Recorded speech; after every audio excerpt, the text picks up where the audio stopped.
মাংসে হরিণ করি, আপনা মাংসে হরিণা বলি। এই প্রবাদটা আমরা শ্রীকৃষ্ণ কীর্তন থেকে পেয়েছি। তাহলে সেই কাব্যধারার একটা বিশেষ দান হিসেবে আমরা ধরে নিতে পারি। আমরা দেখিয়া সাধুর ধন পুরী মরে চোর, শ্রীকৃষ্ণ কীর্তনের একটা ভালো। যে ডালে কর্ম ভরে সে ডালে ভাঙিয়া পড়ে।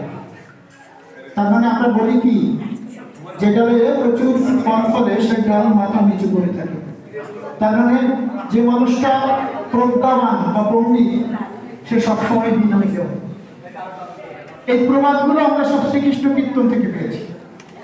তাহলে কবিতার সঙ্গে প্রবাদের যে মিশ্রণ, এই লোকায়ত ভাবনাটাকে গৌরচন্দ্রদাস প্রতিষ্ঠা দিতে পেরেছেন বা দিয়ে গেছেন। পুরুষ সোনা ভাঙিলে আছে উপাত্র জুড়িত আগুন তাপে, পুরুষ নেহা ভাঙিলে জুড়িয়া তাহার পাপে।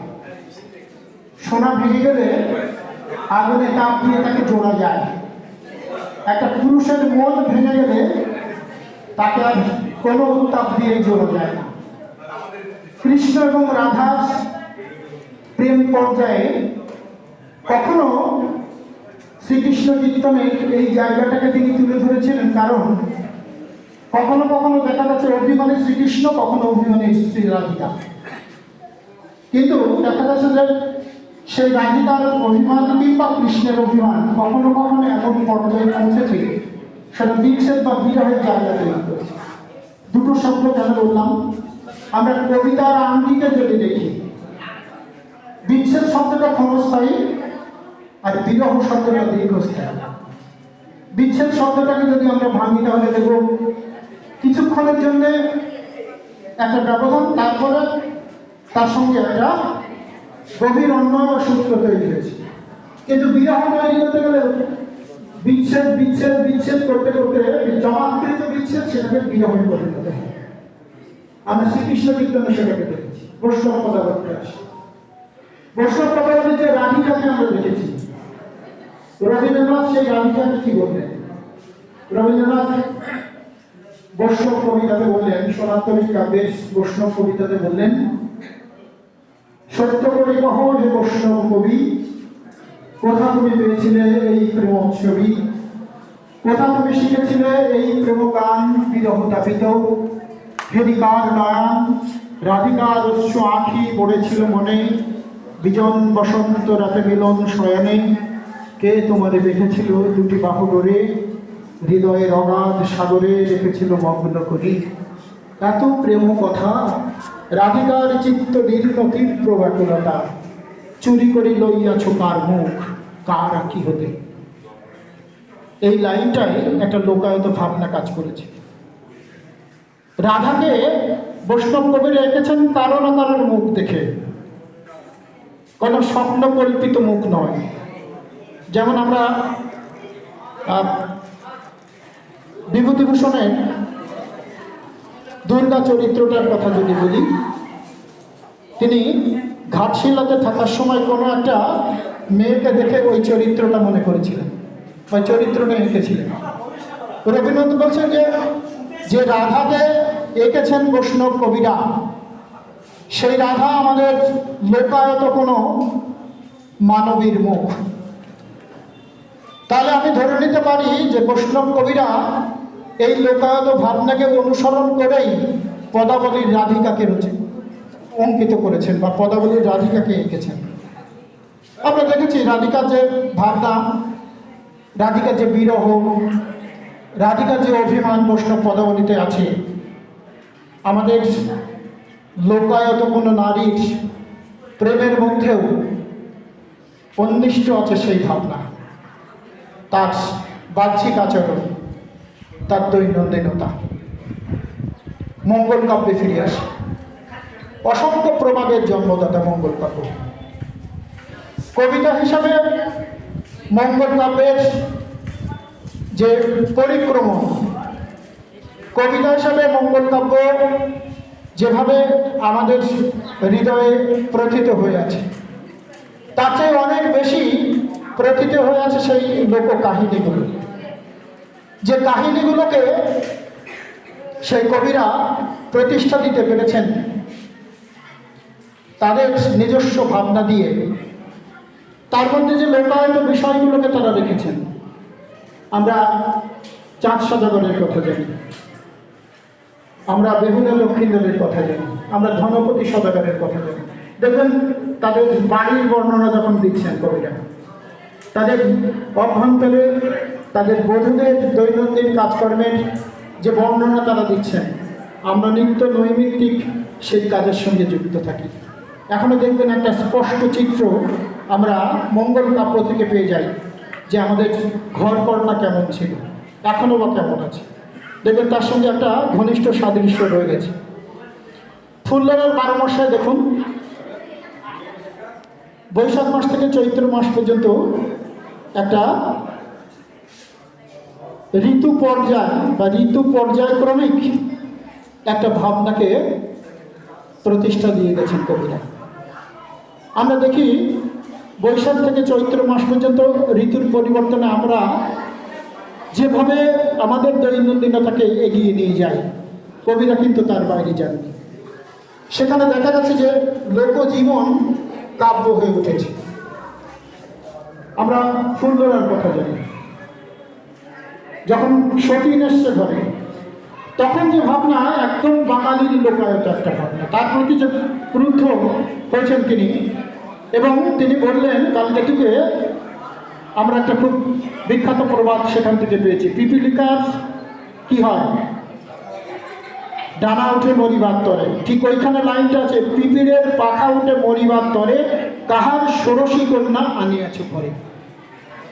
দেখুন কবিতার সঙ্গে লোকায়ত ভাবনার কি একটা গভীর সম্পর্ক তৈরি হয়েছে। রামায়ণে আসে ফিরে, রামায়ণ আমাদের লোকায়তিক কাহিনীর একটা আকর গ্রন্থ।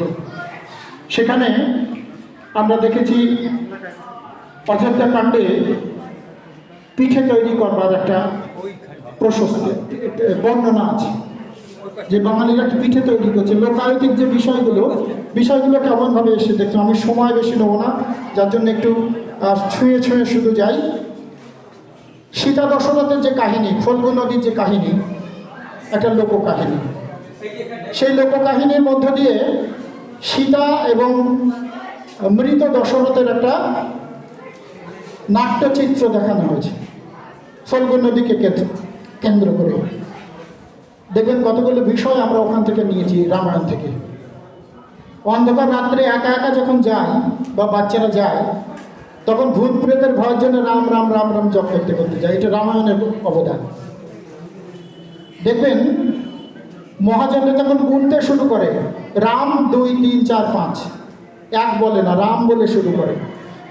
তারপরে বাচ্চাদের নামের সঙ্গে রাম যুক্ত রাখে, যাতে সে সব বিঘ্ন থেকে নিজেকে বাঁচিয়ে রাখতে পারে। ঘরের শত্রু বিভীষণ শব্দটা রামায়ণ থেকে পেয়েছি আমরা। কালজমির লঙ্কা ভাব রামায়ণ থেকে পেয়েছি। এরকম বহু প্রবাদ প্রবচন, বহু লোকের কথা, লোক কাহিনী ওই কাব্য ছন্দ থেকে আমরা পেয়েছি।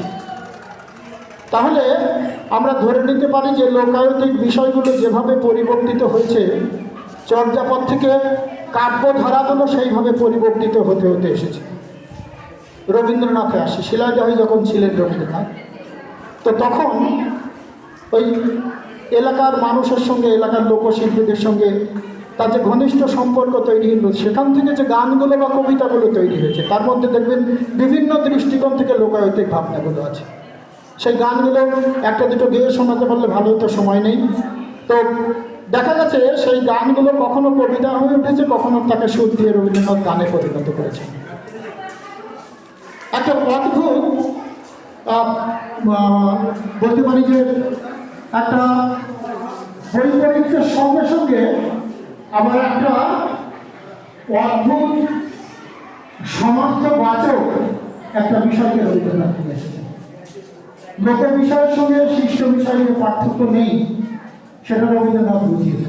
আচ্ছা, আমরা প্রমাণ করার ঘটনাটি এই লাইনটাকে লিখব। দেখবেন ওই লাইনটা যখন আপনি বলছেন বা আমি বলছি, একটা চিত্র আমাদের সামনে ভেসে উঠছে, যেটা কখনোই নগর জীবনের সঙ্গে সম্পৃক্ত নয়। কুমোরপাড়া, রবীন্দ্রবাড়ি, গোসাইপাড়া, কলসিয়ারি কখনোই আপনি কলকাতায় দেখতে পাবেন না, সেটা বল্লভপুরে দেখতে পাবেন। কারণ সেটা আমাদের লোক বিষয়ের সঙ্গে গভীরভাবে অর্পিত। আমরা ডাক ছাড়ে বড় বউ, ডাক ছাড়ে ভাত আনো বড় বউ, এই বড় বউ শব্দটা কিন্তু শহরের মানুষ ব্যবহার করে না।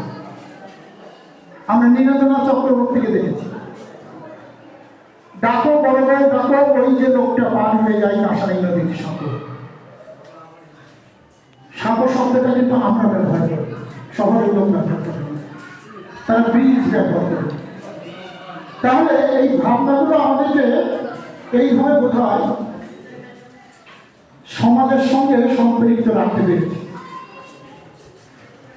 আমি শেষ করব একটা কথা বলেই, আমরা কিভাবে সমাজ বিবর্তনের সঙ্গে সঙ্গে, লোকায়ত ভাবনার বিবর্তনের সঙ্গে সঙ্গে কবিতার এগিয়ে নিয়ে যাচ্ছে। দেখুন, সম্প্রতি খুব প্রচলিত একটা কবিতা, রবি ঠাকুর হে রবি ঠাকুর হে, সবাই জানেন কবিতা।